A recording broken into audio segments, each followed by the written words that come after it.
jurisdicción interna especial para la paz que parece se está creando en este momento, se va a crear con la firma del acuerdo de paz, efectivamente es un intento, ¿verdad?, del Estado por cumplir con las obligaciones que le impone el derecho internacional penal, pero también el derecho internacional de los derechos humanos y el derecho internacional humanitario, de investigar, enjuiciar, sancionar penalmente y reparar íntegramente a las víctimas de crímenes internacionales atroces, es decir, genocidio, crímenes de lesa humanidad, crímenes de guerra. ¿Hasta qué punto efectivamente cumple con estas obligaciones el Estado? Es una cuestión debatible. Existen puntos que efectivamente parecen andar en esa dirección, sobre todo en cuestiones de verdad, donde se ha creado una comisión para la verdad y la reconciliación y la no repetición, que a pesar de tener un mandato limitado, pues, y esperando que tenga como base los trabajos que ya se han venido adoptando o realizando a ese respecto por parte de la Comisión de Memoria Histórica, pues efectivamente puede aportar desde un punto de vista extrajudicial al proceso. Desde un punto de vista judicial, el acuerdo tiene algunas cláusulas complejas, algunas cláusulas que a priori parecen que presentan desafíos en relación con el grado de cumplimiento que va a suponer para las obligaciones del Estado. En particular, la que se refiere a la exención de responsabilidad por parte del presidente de la República y de los expresidentes de la República, es decir, a priori parece ser que es una amnistía en blanco exclusivamente dirigida frente a los mismos. No parece muy compatible con el cumplimiento de esas obligaciones. También es compleja la cláusula relativa a la limitación a 20 años de privación de libertad para quienes no cumplen ninguna de las premisas de la justicia transicional, es decir, para todos aquellos que ni reconocen su culpabilidad, ni cooperan con la justicia, ni entregan bienes a efectos de proceder a las reparaciones, ni tampoco realizan ningún tipo de acto de disculpa, ¿verdad?, o de perdón frente a las víctimas. Es difícil que a las personas, a todos aquellos que no cumplen ninguna de las condiciones de la justicia de transición en este caso, ¿verdad?, que pudiera justificar en algún momento una rebaja, en cierta medida, de la sanción penal o de carácter punitivo, pues a pesar de ello se les vaya a atribuir una medida de estas características limitativa de la extensión de la responsabilidad o de la pena a cumplir. Por tanto, tenemos algunas medidas complejas. También es complicado el tema de la restricción de libertad en lugar de privación de libertad, el hecho de que para aquellos que sí reconocen esta responsabilidad y que sí cooperan con la justicia, entregan bienes, aquellos que efectivamente piden disculpas también a las víctimas, la pena que se les vaya a imponer sea una pena de limitación en cuanto al espacio físico en el cual van a poder desarrollar sus actividades, como puede ser ser confinados a un municipio, a un departamento, o realizar trabajos de carácter comunitario, como puede ser, por ejemplo, pues organizar una biblioteca. No parece claro, yo tengo muchas dudas realmente que ese tipo de sanción cumpla con los actuales estándares del derecho internacional penal en relación con los máximos responsables, en particular de crímenes de genocidio, lesa humanidad y crímenes de guerra. Creo que difícilmente cumple esos estándares y creo además que si esto fuera extrapolable, ¿verdad?, a otros conflictos, como puede ser el caso, porque una vez que se aplica uno puede ser extrapolable a los demás, pues podría generar dificultades y sobre todo dificultades de aplicación del derecho internacional penal en aquel aspecto que le caracteriza por su naturaleza simbólica, que es la de terminar con la impunidad de los máximos responsables. Tanto la Corte Penal Internacional como la Corte Interamericana de Derechos Humanos tienen mecanismos para poder supervisar el contenido del acuerdo de paz. De hecho, en principio, pues no solamente la aplicación, sino también el propio contenido. La última palabra en última instancia En cuanto al órgano de fiscalizador internacional, está fuera de Colombia y van a ser tanto el Tribunal Regional, en este caso la Corte Interamericana de Derechos Humanos, como la Corte Penal Internacional. Los mecanismos existen, en particular con respecto a la Corte Penal, pues está abierto un examen preliminar desde el año 2005, que se mantiene abierto, en el marco del cual la Corte ya se ha pronunciado sobre las diferentes medidas de carácter o medidas de justicia transicional que se han realizado hasta el momento. Hemos tenido en principio el modelo de justicia y paz, que era un modelo judicial, sobre el cual la Fiscalía de la Corte Penal Internacional pues mantuvo una cierta flexibilidad, o por lo menos no se pronunció decididamente ni en favor ni en contra del mismo, sino que dejó hacer,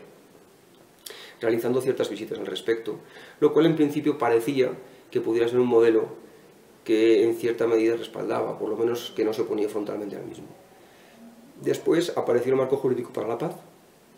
y con respecto a este ya la Corte Penal, un modelo que se caracteriza por tener muy pocos componentes judiciales, sino que es un modelo fundamentalmente extrajudicial,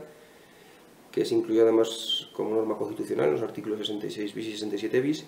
y donde la Corte Penal ya se pronunció de una manera más, la Fiscalía de la Corte de una manera más decidida, mostrando las dificultades y las preocupaciones que le suponía este tipo de modelo de justicia transicional en relación con las obligaciones de investigación, enjuiciamiento, sanción y reparación integral que tiene el Estado de Colombia. Finalmente tenemos ahora un tercer modelo, que es el modelo de la Jurisdicción Especial para la Paz, que se caracteriza precisamente porque nos va a hacer inaplicable el marco jurídico para la paz, puesto que lo que se plantea aquí es un modelo mixto donde tenemos una comisión para la verdad extrajudicial, tenemos un sistema de reparaciones, también extrajudicial en gran medida, ¿verdad?, que además está unido al tipo de reparaciones colectivas, pero también unido a lo que son las medidas para el desarrollo, y entonces ahí surge un debate sobre hasta qué punto, ¿verdad?, el modelo de reparaciones tiene que basarse en un modelo de reparación colectiva, donde no tenga en cuenta la reparación individual del daño sufrido,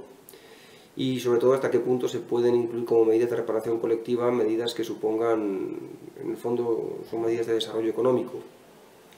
Pero bueno, al margen de este debate, nos encontramos con que desde el punto de vista de lo que es el componente justicia, desde ese punto de vista, lo que son las persecuciones de carácter penal, sí que se crea una Jurisdicción Especial para la Paz, donde tiene unas salas, tiene un tribunal. Las salas no está muy clara, digamos, la composición va a estar formada por miembros del Poder Judicial, o si va a estar formada por académicos, o por miembros de organizaciones, o por miembros de ministerios, en cuyo caso pues el componente judicial se ve debilitado. El tribunal entendería uno que sí, que efectivamente tendrá un componente puramente judicial. Y luego tenemos las cuestiones de las penas, con respecto a las cuales pues ya en la respuesta a la primera pregunta pues las hemos abordado. Con respecto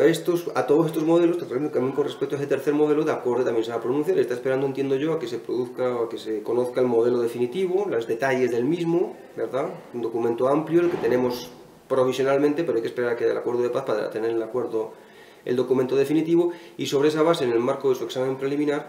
pues la Corte Penal Internacional lógicamente apuntará a aquellos aspectos del mismo que en principio entiende que no son compatibles o pudiera entender que no son compatibles con las obligaciones asumidas por el Estado de Colombia, no solamente conforme a los tratados internacionales de derechos humanos, sino fundamentalmente de acuerdo al Estatuto de Roma de la Corte Penal Internacional. El tipo de pena y el rango de las penas, digamos que el Estatuto de Roma es claro. El Estatuto de Roma recoge en su artículo 77 penas privativas de libertad de hasta 30 años, y después si concurren dos circunstancias agravantes, se puede imponer incluso una pena de restricción de libertad de por vida, siempre y cuando sea revisable después de 20 años. Asimismo establece otras penas accesorias, como es la pena de multa y el decomiso. Lo interesante aquí es que el derecho internacional penal, en cuanto a los tribunales internacionales penales, que son los que conocemos, sobre todo en esta segunda oleada, en los años 90, después de los primeros de Nuremberg y Tokio, pues la pena que se utiliza, es la pena privativa de libertad, donde lo que sí ha sido discrecional es, digamos, el rango sobre la extensión de la misma de acuerdo al tipo de delito, al modo de participación y a otra serie de características o de elementos que se derivan en el caso concreto.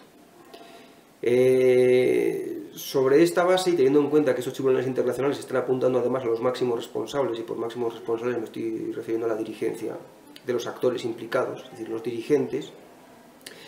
que estando a cargo de los grupos implicados, o de los actores, mejor dicho, en este caso implicados, ya sean estatales, ya sean paramilitares, ya sean insurgentes, ¿verdad? Además tomaron una posición activa, de alguna manera se promovieron, facilitaron, por acción o por omisión, la comisión de estos delitos. Frente a ese grupo de personas, en el marco de estos tribunales, la pena que homogéneamente se ha dado de manera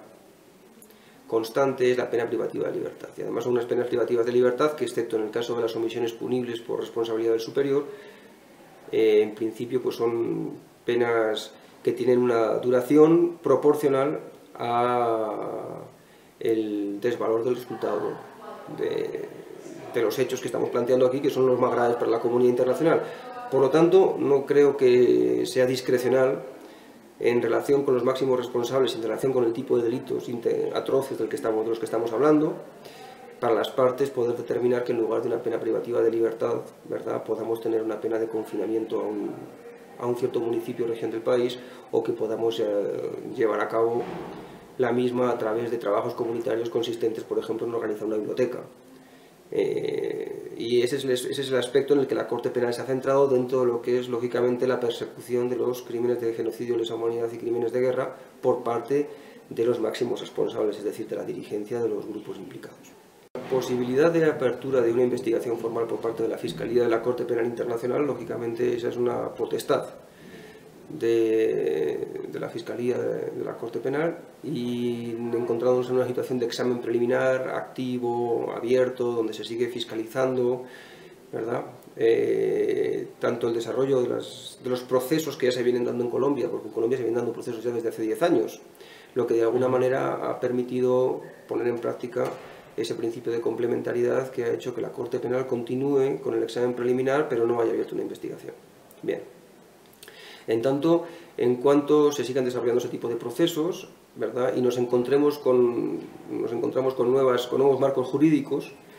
ya aprobados, pues lógicamente la Corte tendrá que seguir fiscalizando tanto los procesos con respecto a los marcos jurídicos anteriores, como el nuevo marco jurídico, su contenido y los procesos que se planteen en desarrollo de los mismos. Y lógicamente, en el momento en que la Corte Penal considere que hay una incompatibilidad de principio,